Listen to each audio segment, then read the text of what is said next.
Okay, this is a video of my 12.6 volt General Electric home Sentry smoke detector 8201/211, which my alligator came in. As you see, it's plugged up.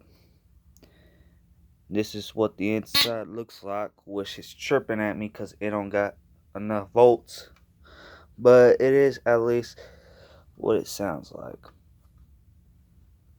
As you can see, it had the black mechanical buzzer, and this is what it sounds like.